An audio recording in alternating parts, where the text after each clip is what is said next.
It's been almost 2 years since Denise and I started what you now know as EDG, from a one-page mission statement to what's now is close to 70 of us here in the area, just coming together to lift each other up and encourage each other. And so I wanted to take a minute just to spotlight a few people that have played some very key roles.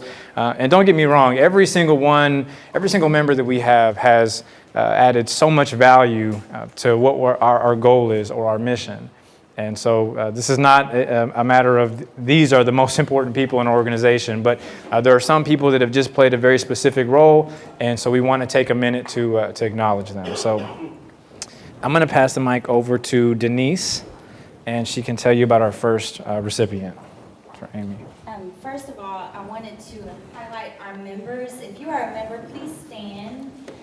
And some of them are already standing because they are so great at what they do. I just want to recognize our members and tell you personally thank you from Saul and I. We appreciate everything that you guys do, because without you, this would not exist. Right. So again, I want to highlight you guys and say thank you from the bottom of our hearts. So. With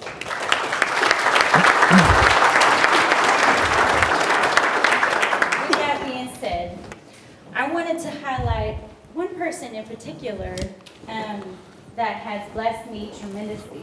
Not just me personally, but to our family, to our organization. She has been a very attentive person. She's always willing to help, always willing to serve. She's always there. I mean, not just here or there or maybe, or I will if I have time. She's very committed to our organization, and she also believes in what we do. And with that, I want to recognize Amy Meza. Where are you, Amy? We want to recognize her for servant leadership. We really appreciate everything that you're doing and what you're going to do in the future. Get a picture, baby. Get a picture. If you haven't had one of Amy's cupcakes, you are missing life. You guys give her a round of applause.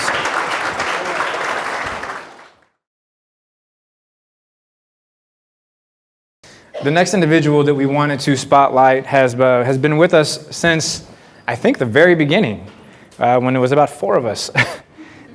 He has played so many different roles in the infrastructure and the fluid change that has happened month over month and quarter over quarter. Everything that he does with excellence, which is really a standard that we hope to really ignite in this community of how we do it. His specific skill set, in my opinion, is just his ability to bring a unique perspective to anything that he touches, which makes him really good at what he does, but has been especially helpful for us in trying to find our home here in the community and what it is that we're trying to do. So we wanted to recognize Justin Winstead for his creative contributions. Justin is the brainchild of our very successful networking group on Tuesdays, the Know and Grow. He's been instrumental in every aspect of change of the luncheon since we've started. He sits on our board of directors. He's been very, very helpful for everything. So you guys give Justin a hand. Yeah, you come with the picture too, buddy. There you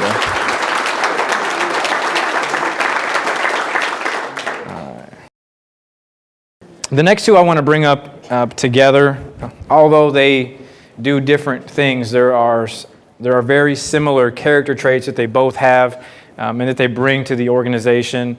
There is a measure of, I think, there's a difference between being committed to something. Like I could go to the gym every Tuesday and Thursday because I've committed myself to do that, but it doesn't mean that my heart is in it. And so there's a difference between the commitment and the diligence that I see in both of these individuals. They bring a truly powerful passion and the idea of how committed they are, whether they're in a servant role, whether they're playing a supporting role.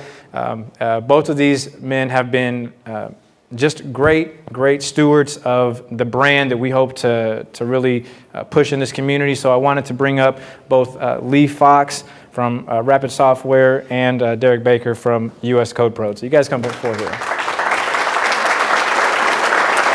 These awards are for their commitment to excellence, and so I think that that is a statement to their brand. You guys come up here.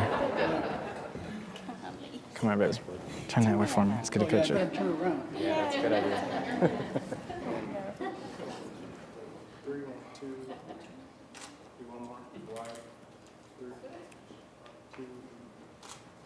All right. Thank you very much. Thank you, guys. You guys give them a round of applause.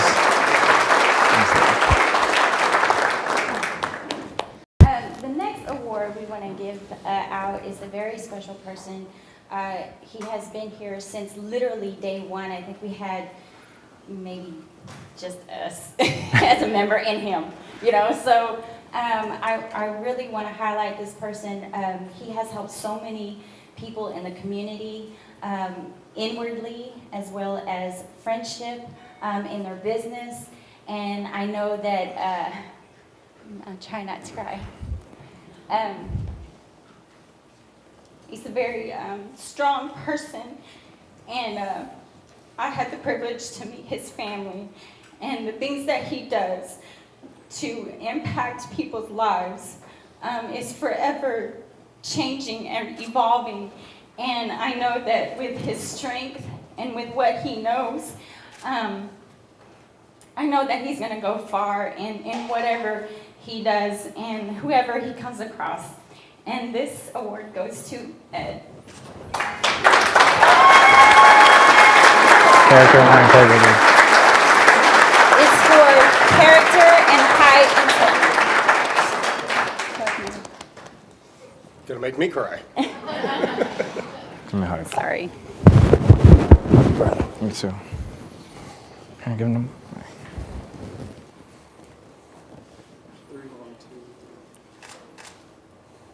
All right. I think you have a mic, That's it. so you want to say? Well, yes, sure. I always have a few words, maybe too many. You know, this organization's been great. Just meeting Saul and Denise at the beginning, Nathan was more involved, and what she, like I said, she's going to make me cry. Just the heart, the love, the authenticity I felt from the very beginning, and with the type of work that I do, I'm very intuitive about those kind of those kind of things. But they're very special people. There's almost 70 of us now, and other than Kyle, poor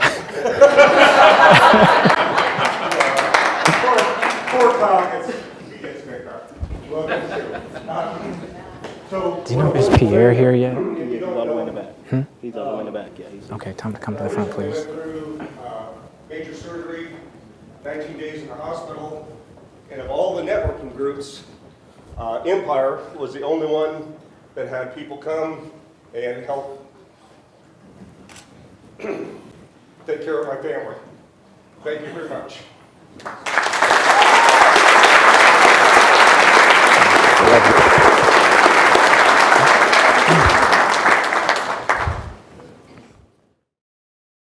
So, a lot of you know a lot of the members here because they're from this community. But our objective was to just be a part of something in the beginning. I think we say a lot, kind of having front row seats to this vision that God gave us, to what Jimmy was talking about, is just being the same all the time. And so we didn't think that that was something that was unique to Fort Worth. We wanted it to be able to stretch further and further and further.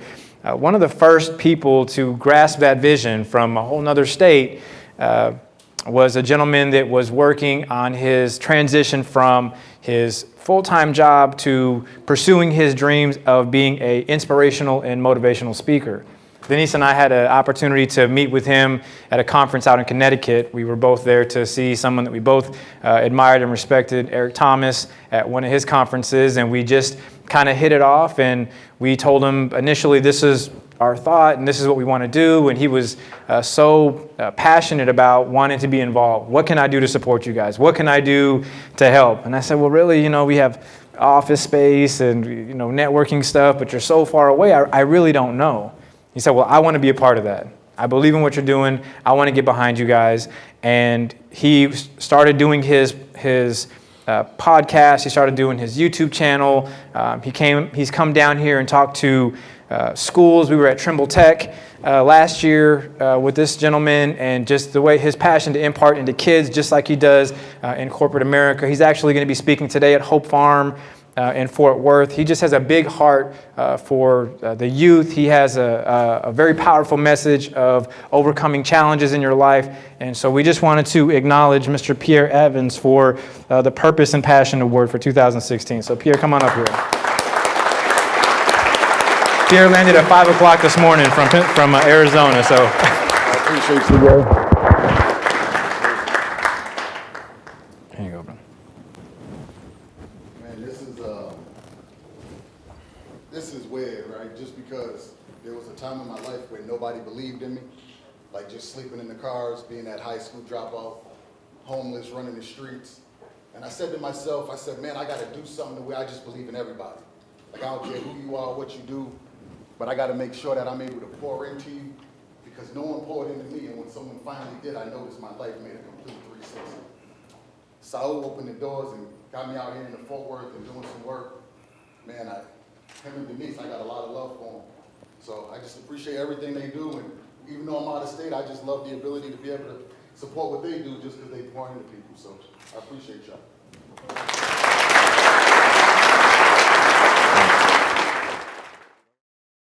All right, so these are some of the faces that you guys have seen probably serving in the community, whether they're running under the EDG flag or not. Just a lot of them have a heart to do that. They serve in their local church. They serve in different nonprofits. So we just want to thank you guys all. So let's just have a quick round of applause for everybody that was able to get acknowledged today. The last thing that we want to do is acknowledge the power of, Pierre was talking about imparting into people. Well, a lot of that has to do with somebody's ability to see your vision well before most people do. When we first came to the Keller community, it was very unique in itself what we were trying to do. And if I'm being honest, we were still trying to figure out what that looked like. And so when we first met people and they would say, so what is Empire Development Group? What are you guys trying to do? As eloquently as Jimmy summarized it earlier, we're trying to bridge the gap between business and ministry. We were trying to figure out how to articulate that. How does that translate into developing relationships? And one of the first organizations that really fostered that growth process was a local chamber of commerce. But specifically within that chamber, it was one individual that really just sort of adopted my family, myself, Denise, just from the very, very beginning. And so we just wanted to thank him and acknowledge him. So our Community Partner of the Year award goes to Mr. Jack Bradshaw, President and CEO of the Northeast Tarrant Chamber of Commerce.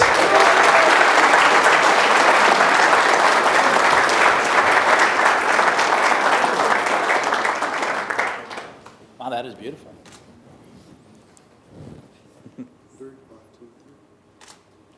All right. Well, I get to say a word too.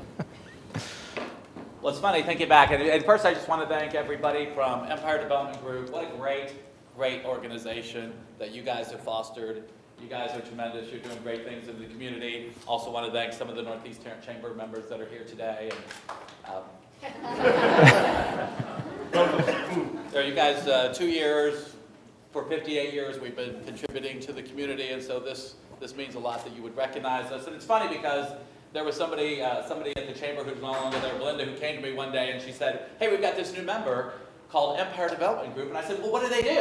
And she goes, I don't know, but look at this cool card that they have. And he hands me, I said, that is cool. And so we knew at that time there was a differentiation about Empire Development Group that we were going to get to know. And at first, as I explained, I got to know them and we toured their facility. I would explain to people that they were kind of a business incubation group. But as we've gotten to know them, as our relationship has grown, we realize that they're so much more, and it's sometimes hard to explain, but it's really about professional and personal development that lasts a lifetime. And so we respect that. We think you guys have done a tremendous job. For all of you that are out there, you guys, every day, you're putting in your time, you're putting in your effort. We just want to encourage you to stay involved in the community, to make a difference. And sometimes you can't draw that straight line to what a difference you're making. It's just over time, you see all these great things happen. So we appreciate all your contributions. Keep doing what you're doing. Empire Development Group, keep doing what you're doing, and we just really appreciate that, and I accept this on behalf of the Chamber, so thank you. All right. Thanks, Joe. All right.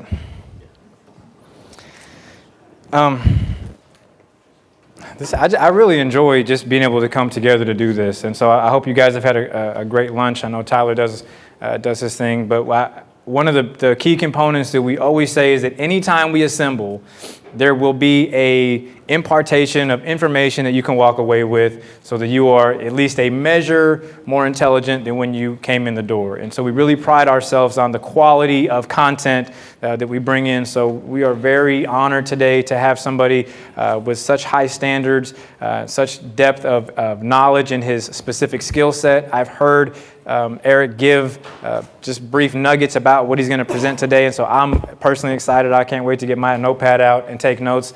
So you guys put your hands together for Eric Gomez.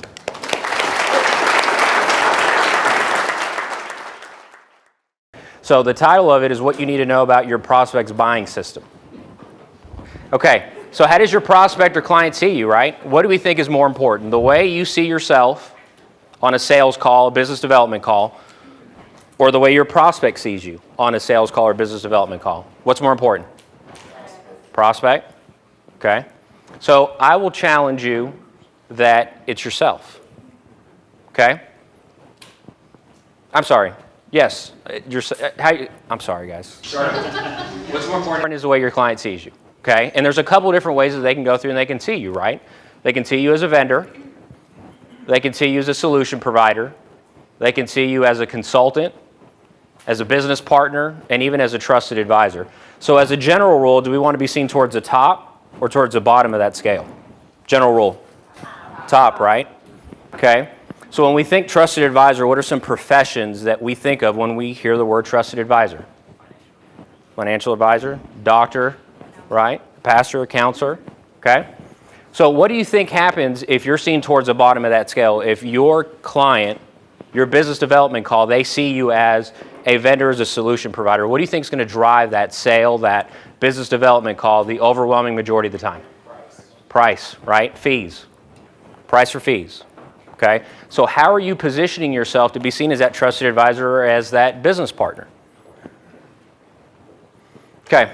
One of our statistics. So 97% of people go on a sales call, for those of you that are the non-selling professionals, right? The CPAs, the architects, the attorneys, business development call. Okay? It's interchangeable. But 97% of people go on a sales call with no specific plan or questions that they want to ask or specific objective to look for. That surprise people? No? Okay. So this is winging it, right? The winging it approach. It's my winging it system. And you got to be real careful with this because the longer you've been in your industry, the more likely you are to wing it. I've been doing this for 25 years. I know what I'm doing. I know how to do mortgages. I know how to sell real estate. I know how to do insurance. So you got to be real careful with this, the longer you've been in your industry. Okay, Daniel Pink, Drive, phenomenal book. Guys, encourage you to go out there and to read it. But a good quote that we're going to steal from says, it worked well until it didn't. Show of hands, how many people have been in your industry for 0 to 5 years? Okay, 5 to 10 years worth of experience? 10 to 15? 15 to 20? Okay, so if you're using a system, which we're going to get into systems here in just a minute, but if you're using a system that, again, a lot of experience in this room, 20 years ago, you found this system and you've been using the same system and it works. Okay, I'm not saying it doesn't. It works. But this is a really good quote, that it worked well until it didn't. So if you have roller coaster months, bad quarters, bad years, okay, this may relate to you. Who knows who this man is? Jack Welch, right? So if you have not read this book, this is an absolute must-read, but we get brilliant results from average people managing brilliant processes. Okay? We get brilliant results from average people managing brilliant processes. Now look at the one right below that. Our competitors, they fail because they have brilliant people managing broke processes. So what's your process? What's your process when you go out on a call? Is it winging it? And that's okay if it is, because it works. Okay, so I'm going to ask you guys to put on 2 different hats. Okay, the first hat, traditional, right? You're a business owner, salesperson, business development, so rainmaker, whatever title you've got. But you're going through and you're going on a sales call or a business development call. So what's the first thing we got to do when we get a prospect? Qualify them, right? Do my products or service, are they a good fit for who I'm talking to? Can they afford our services, right? We call it the difference between a prospect and a suspect. Can they afford our services? From there, what do? Present mode, right? This is what we do. This is how we do it. We get the trifold brochures. We get the binder out, right? We talk about how long we've been in business, what we do, what type of awards we won, what type of recognitions, our value proposition in the marketplace. Sound familiar? Okay. Then from there, we got to close, right? ABC, always be closing. We've heard the Zig Ziglars. We've heard the Tom Hopkins. We've heard all of these people. Well, you always got to be closing, right? From there, after we close, they say yes 100% of the time. Wrong group, Sal? It's the wrong group? Okay. No, of course they don't, right? It'd be nice if they did, but we have to do what? We have to overcome stalls. We have to overcome objections. From there, what happens? They say, follow up with us. This looks really great. We call it chasing. You go into chase mode, right? I did my bid. I did my proposal. They got all my intellectual property. They sounded excited. They told me to follow up, and so that's what I'm doing, right? I'm a salesperson. Or a business development person. Again, those terms are interchangeable. But I got to follow up. I got to chase. Okay. So that's your traditional hat. Now here, I want you to put on a different hat, which is a consumer hat. When you buy a car, when you go to Rooms to Go, when you're driving down the street and you hear, I don't even know what that radio ad is, but it's like 8 years, no interest, no payments on a mattress or something, okay? And you're driving, right? And your significant other is in the passenger seat and they said, honey, did you hear that? Did you hear that? We need a new mattress. Let's go. All right, there it is right there. Let's pull in. So we pull in, right? And as soon as we walk in, what happens? Salespeople, right? Like 150 of them. And so they say, hi, how are you today? What can I help you find? And what do we typically say to them? Just looking. Huh.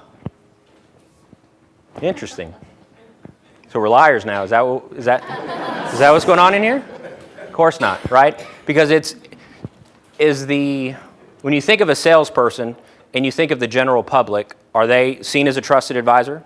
Or they're down here as a vendor solution provider, right? Typically, the general public's opinion of a salesperson, unfortunately, isn't that high. It's the truth. So that's why it's okay to lie to them, right? Mm-hmm. Yeah. Okay. So put that hat on. So first thing is, we mislead. No, I'm just looking.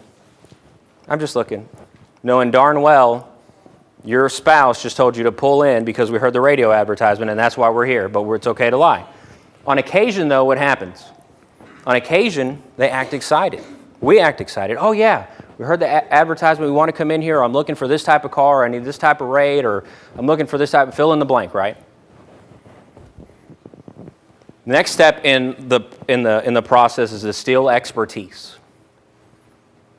And what do you think they want to steal from you as quickly as possible? Knowledge. Also, how much what? How much it costs, your rate or your fees, okay? So think about this, not only from the hat that you're wearing from you're walking into a Rooms to Go or whatever place, but also think of this at what your prospects do to you. Because they're stealing your expertise. They want your intellectual property, but more importantly, they want your rate or your fee, your cost, your proposal, your agreement. They want all that information. Next one is mislead number 2 is what we call it, and we call it the delay. So this is where we go through and they say, you know what, Eric, this is exactly what we're looking for. You know, you covered all these points. I see you guys have been recognized by Inc. magazine. You've had this, you've had that. You know, is there any way you can put this like can you send me like a rate sheet or a good faith estimate? Can you put this in writing for me? Because this looks really good. This is exactly what we're looking for. And the entire time, all they're trying to do is they're trying to delay. They're trying to buy more time. So here's what happens. Somebody comes into the picture. His name's Horace. Any idea on who Horace might be? Manager. Okay. So this is the incumbent. This is your competition. And what happens is you give them that bid, you give them that proposal, you hand it to them, they have it, and they go give it to your competition. What do you think happens then? Exactly. Price pressure, right? Next step, they go into hiding. We call this the Witness Protection Program. Okay? Yesterday, they were returning emails, voicemails, heck, some of you even text messages. They got your rate, they got your fee, they got your price. Now all of a sudden they're hiding. Witness Protection Program, what happened? Okay. So let's review. We get a prospect, we qualify them, they act excited. So because they get excited, we have to do what? We got to be excited too, right? So because we act excited, we get happy, we go into presentation mode. This is what we do, this is how we do it, this is how long we've been doing it. From there, the entire time, they're stealing our expertise. Your intellectual property, things you've worked 20 some odd years, all the knowledge that you've got, you've given it to them. We call this UPC. Any ideas on what that might be? This is killing organizations, by the way. It's called unpaid consulting.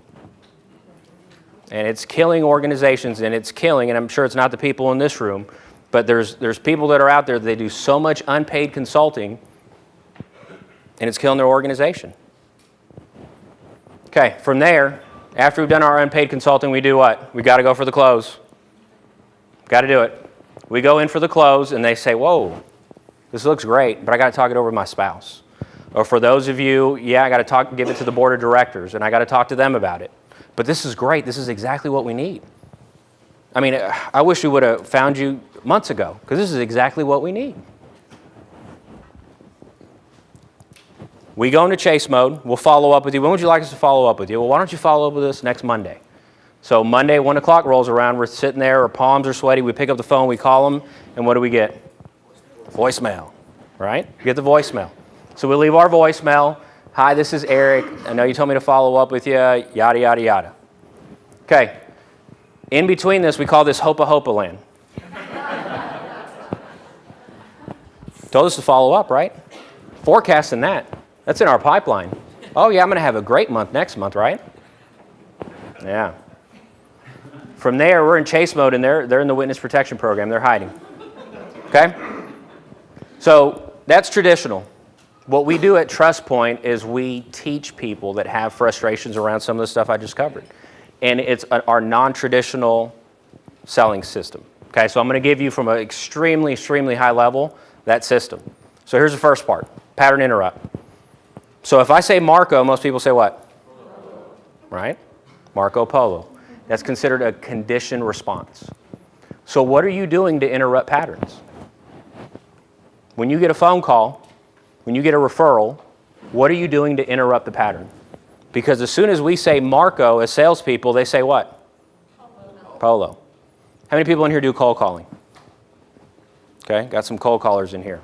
So when we're cold calling and we're talking to them, what do we say? Hi, this is Eric calling you from ABC Widget Company. How are you today? Right? And then they take a step back and they say, hey, send me some information, or my favorite, I'm in a meeting right now. Can you call me back later? Okay. So how are you interrupting that pattern so you don't come off as a salesperson? Because I'm going to challenge you. As soon as they say, mail me some information, hey, I'm not interested right now, an alarm has gone off. A salesman alarm has been rang. So how do you interrupt that pattern? How do you say, Mike, Eric Gomez, be real candid with you. I'm not sure that we need to talk. You mind if I take 30 seconds, share why I reached out to you? You can tell me if we can talk past that. You'd be amazed what that does. Now, you got to have a good 30-second commercial, right? 'Cause that's what you asked for. We had a client that, one of the things we always talk about is disarmingly honest. How are you being disarmingly honest? How are you being transparent with your prospect? So one of the things, he's like, I'm terrified of making cold calls, but I have to. I think it was like the advertising business, something along those lines. It's been a while. And so one of the things that we taught him to do, we said, hey, look, whenever you go through and whenever you cold call people, just tell them. This is Eric making a cold call, and I got to be real honest with you. I'm really uncomfortable.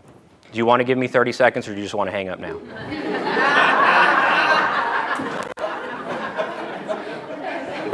Okay? So what do you think? Did it work? Did it not work? Okay. So, and I remember the exact numbers. Out of 100 calls he made over a month, 95 to 98% of those gave him the 30 seconds. Being disarmingly honest, okay? So, in this pattern interrupt, so what about when you get a referral? How do you sound, what do you do, what do you say to sound different from your competition? To interrupt that pattern. What are you doing? Most people say, hi, I got referred over by this person, blah, blah, blah, how can I help you? Right? So a good pattern interrupt that we go through and we share with people is we go through and we say, hey, look, had a great conversation with Mike. We're discussing some specific things about you, and I promised him that I would go through and reach out to you. Pattern interrupt, okay? As soon as they go through and they hear you, you're a salesperson, the alarms go off, the wall is up. Okay. What happens if you don't have a good pattern interrupt?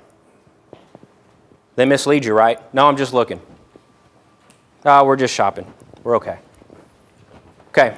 Next one is mutual agreement. Any ideas on what mutual agreement might be? Say it again. Getting the client to recognize the need that they have. Good, close. So mutual agreement. This is going through and this is talking to somebody and saying to them, say, look, we've been doing this for a very long time, and while we're very good at what we do, one of the things we've come to realize is we're not a good fit for everybody that we talk to. Do you mind if we take a step back, I ask you some high-level questions, find out if we're even the right fit? What have I done? Very good.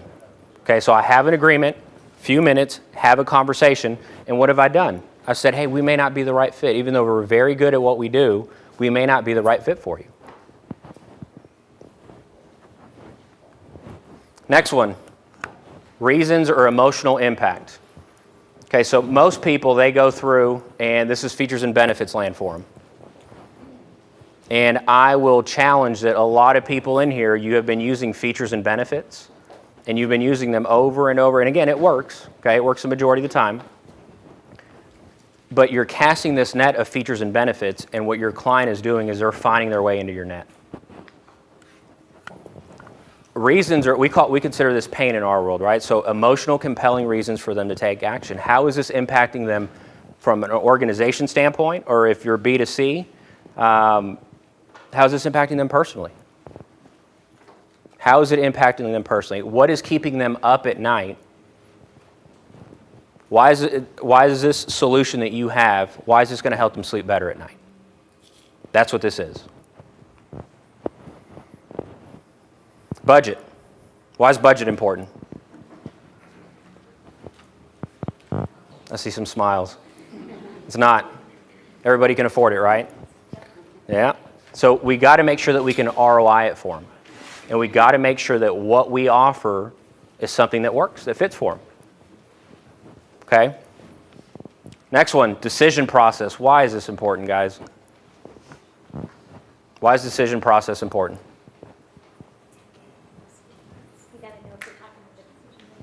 Right? How many times have we presented, spoken with somebody and they're not the right decision maker? They're what we call a filter. So in our world, a filter is somebody has the ability to say no, but they don't have the ability to say yes. So they're gathering information typically for another decision maker. They're gathering that information, and then they're going through and they're saying, yeah, you know what, I'll let you through or I don't let you through. Okay? So we need to find out when's the soonest they're going to make that decision, when's the latest they're going to make that decision, and what happens if they don't meet those deadlines. All very, very, very important. Last one is fulfillment. So this, in our system, is the traditional close. Look how far down it is in the system, though. It's number 6 in our system compared to number 3.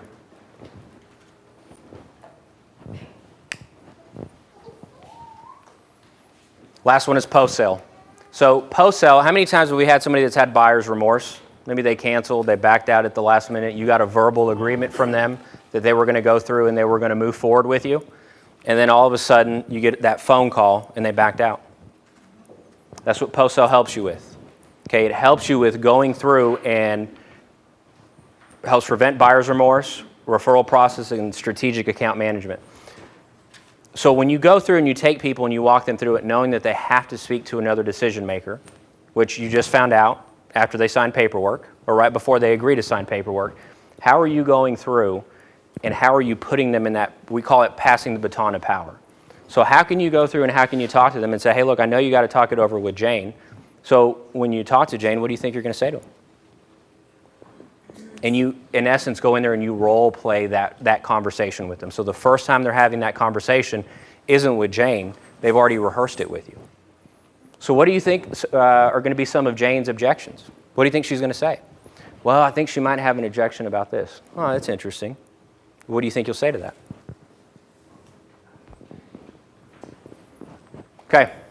Technical versus conceptual. So let me take a step back here. So again, a lot of experience in this room. Our interpretation of the traditional process is right there. What do you think the biggest obstacle is going from traditional, 20 years of doing this, to the non-traditional? Any ideas? Habit. Okay, getting outside of your comfort zone. So we go through and we narrow it down to 2 different things, technical versus conceptual. Technically, I don't know what to do. I don't know how to do it. I have no idea how to do it, right? Conceptual is I know exactly what to do. Problem is, I'm not doing that. I'm good. 20 years right here, right? Got my own business, somewhat successful. I don't need to do it, and that's okay. So a really good example of technical versus conceptual, I have a friend that buys fancy cars and whatever. So he had some type of Porsche. Don't ask me what it was, I have no idea what it was. Man, look at this, blah, blah, blah. He's like, let's go for a ride, so we go for a ride. And as he's speeding down the highway, hopefully no cops in here. But as he's speeding down the highway, he's like, man, they said that this Porsche will do 98 miles an hour around this corner on the Autobahn. Technically, they'll do it, but I'm not going to find out. Technical versus conceptual, okay? So how do we go through and how do we get our beliefs? So if we know a right way to do something, right, this cold call, I can give you the best technique in the world. This is a cold calling technique that works, but I'm just not going to do it. I'm not going to find out to see if it even works. Where does that come from? Fear. Fear comes from maybe our beliefs, right? So I'm going to go through, I'm going to talk to the fathers for just one moment. Okay, ladies, I'm sorry. Okay, but fathers, if you have daughters, at what age are they or were they allowed to date? What are some answers? 21. What else? Graduation, right? Okay. So, guys, here's the thing. I've heard 16 to never and everything in between, right? But where did you come up with that belief? And really, for the men in here, it was law, right? The law is you are not dating until you're 17. You're not dating until this time. It's law. But it's your belief that you took because of what? Life experiences, because of the way you were raised, right? So let's talk about beliefs for just a second. So what if your belief is that your sales call, your business development call is dependent upon price or fees? I'm either going to win this business or I'm going to lose this business based upon price, fees, rate, fill in the blank, right? What if that's your belief? And people in here have it, I promise, everyone has it. So what do you think your feelings are going to be like? You're sitting down, you're across the table, you're talking to them, or you're on the phone. What are your feelings going to be like? Throw some out there. Hesitant. Very good. A little defensive. How about uncomfortable? Right? You got all that stuff going on, it's in your gut. What if you see no value in your product? Ooh. What about you have a fear that's need to be liked? So we use assessments, name's not important, but there's an assessment that we use that everybody has a gauge of your need to be liked. So some of you, whenever you walk in your room, I need to make sure I'm liked by everybody in the room. Other people, it's like, I don't care. Just doing what I'm doing. Everything in between, right? If you have a very high need to be liked or high need for approval, you're probably not asking for the business on your orders. Okay, so if you have those, if you've got a really high need to be liked, need for approval, you're probably not asking for the business on your deals. So back to this. So feelings. So those are the feelings. It's based upon price or fees. These are the feelings. What's your behavior going to be like on that call? Timid. What about mention price first? Here's our bid, here's our proposal. We really appreciate the opportunity. You know, here it is, but if you need us to sharpen our pencil, just let us know. Okay? That happens. So what's your result? So let's say you had to lower the price. I went through and I did that. She came back, yeah, this looks really good, but we need you to work on the price. Sharpen your pencil a little bit. So we sharpen our pencil and we win the business. Now what? What have we just done? You've just reinforced your beliefs. We call that head trash. Okay? But guess what? Just like the example, I heard somebody say never, I heard somebody say 16, I heard all that. That's your beliefs. And in your house, their law, it's true, you're not dating until you're 16, period, bottom line, in the story. If that's your belief that it's based upon price or fees, you're uncomfortable, you mention price, we can sharpen our pencil, we win the deal, see, I was right. It's based upon rate or fees. So you're going around and you're reinforcing your own beliefs. Now, you can put any belief you want in here, and it'll go through. Okay, IR theory. Now, this has a lot to do with going back to here with your beliefs, whether or not you mention price first. Okay? So IR theory. So a couple things I want you to think of. R stands for role. So think father, mother, brother, owner, manager, right? It's your role in life. I'm a business owner. I'm a business development person. I'm the rainmaker. I'm this. I'm that. Okay, then I want you to think of identity. So what do we think identity is? Any ideas? Think of self-esteem. Think of self-worth. Think of self-confidence is what I want you to think of when you think of identity. Okay? What do you think, by the way, 10 being really high, 1 being really low, what do you think the identity is, the I side, of a 4-year-old? 10. Maybe like a 14, 15? Okay? Now, what do you see in that 4-year-old as life goes on? As they start seeing roles, as they start saying, you know what? You're a sister. You need to behave in front of your brother. Or you go through and you know, the neighbor gets a brand new car. And, how much did that cost? And what happens? Whack, right? Okay. What happens to that role? Or what happens to that identity? Oh, I disappointed mom when I asked them about the neighbor's price. I'm such a bad person. Their identity tends to go down. So we're going to classify from 8 to 10, we're going to classify those as winners. And some of the characteristics are they take responsibility, they don't make excuses, willing to fail, right? How many people understand that failure is part of the journey? Failure is part of success. Goals are not optional. Okay, then we classify these and we got to be politically correct. These are the non-winners. Okay? And with these non-winners, what do we got? They're fear of failure, constant excuse making, right? Everybody knows that person. Man, they never do anything wrong. Constant excuse making. Okay? Low self-esteem, little desire for more growth. So there's another group which is in the middle. And we call those people the at-leasters. Okay, so I'm going to give you some characteristics. I'm going to ask you how you think they got their name, but I'm okay. Hey, how you doing? Oh, I'm okay. I'm doing great. I'm okay. Play defense financially, right? Maybe they don't take as many risks as most people do. make excuses for not excelling. So where do you think the at-leasters got their name from? Any ideas? Close, right?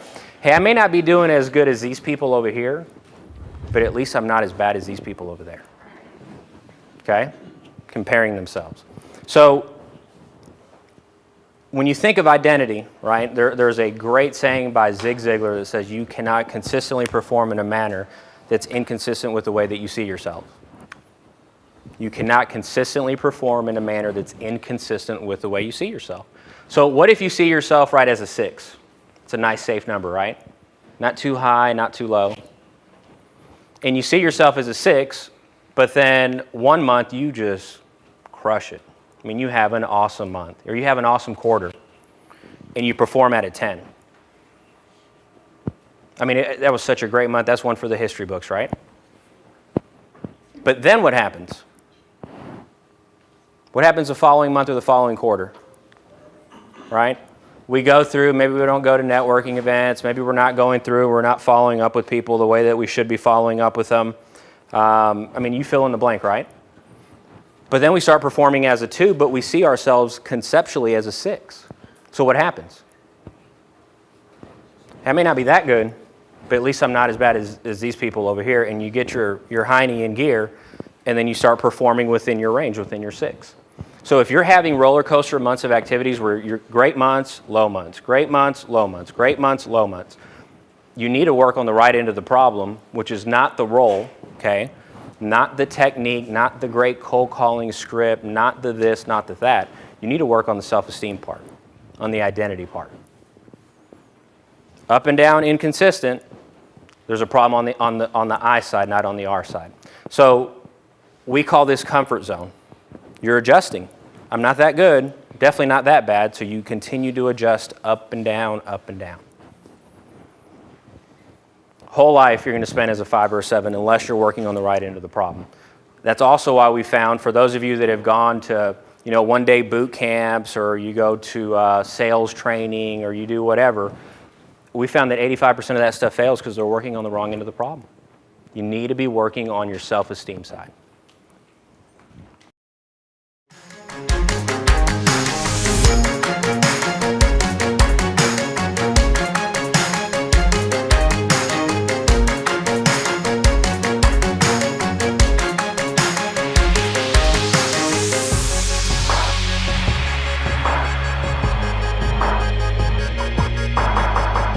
Learn about how you can join our next event by visiting www.empiredevelopmentgroup.net. Hope to see you there.